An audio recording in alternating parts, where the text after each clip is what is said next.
കനകോലുവിന്റെ ന്യായം കൊള്ളാം. തന്നെ ആക്രമിക്കുന്ന ദൃശ്യങ്ങൾ പകർത്തേണ്ടത് വീണ ജോർജിന്റെ ചുമതലയായിരുന്നത്രേ. അത് കൊള്ളാം. ചാനലുകളിൽ നിരന്നിരുന്ന് അക്രമത്തെ ന്യായീകരിക്കുന്ന എല്ലാ കോൺഗ്രസുകാരും പാടുന്നത് ഈ കനകോലു യുക്തിയാണ്. ആക്രമിക്കുന്ന ദൃശ്യങ്ങൾ ചാനലുകളുടെ ക്യാമറയിൽ പതിഞ്ഞില്ല പോലും. അതുകൊണ്ട് ആക്രമിച്ചതിന് തെളിവില്ലത്രേ. നമുക്ക് ആ ദൃശ്യങ്ങൾ കാണാം. വീണ ജോർജ് നടന്നു പോകുന്നു. കറുത്ത ഷർട്ടിട്ട KSU പ്രവർത്തകൻ ചാടി വീഴുന്നു.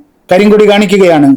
ചാനലിന്റെ ക്യാമറാമാൻ ആ KSUക്കാരനെയാണ് ഫോക്കസ് ചെയ്യുന്നത്. അയാളെ പിടിച്ചു വലിക്കുന്ന ദൃശ്യങ്ങളാണ്. മന്ത്രി ആ വിഷ്വലുകളിൽ എങ്ങുമില്ല. പെട്ടെന്ന് വെള്ള ഷർട്ടിട്ട ഒരു KSUക്കാരൻ കയ്യിൽ കരിങ്കുടിയുമായി വലതുഭാഗത്ത് നിന്ന് ഫ്രെയിമിലേക്ക് തെറിച്ചു വീഴുകയാണ്. തുടർന്നുള്ള ദൃശ്യങ്ങൾ നോക്കൂ. ആ വെള്ള ഷർട്ടുകാരന് നേരെയാണ് വീണ ജോർജ് രോഷാകുലയായി തിരിച്ചു വരുന്നത്. ആ പോലീസുകാരുടെ നോട്ടം നോക്കൂ. ആ വെള്ള ഷർട്ടുകാരന് നേരെയാണ്. വീണയുടെ തൊട്ടടുത്ത് നിൽക്കുന്ന പോലീസുകാരിയുടെ നോട്ടവും ആ വെള്ള ഷർട്ടുകാരന് നേരെയാണ്. അതിനർത്ഥം എന്താണ്? ആ വെള്ള ഷർട്ടുകാരന്റെ കൈ പോലീസ് വലയം ഭേദിച്ച് വീണ ജോർജിന്റെ ദേഹത്ത് പതിഞ്ഞിട്ടുണ്ട്.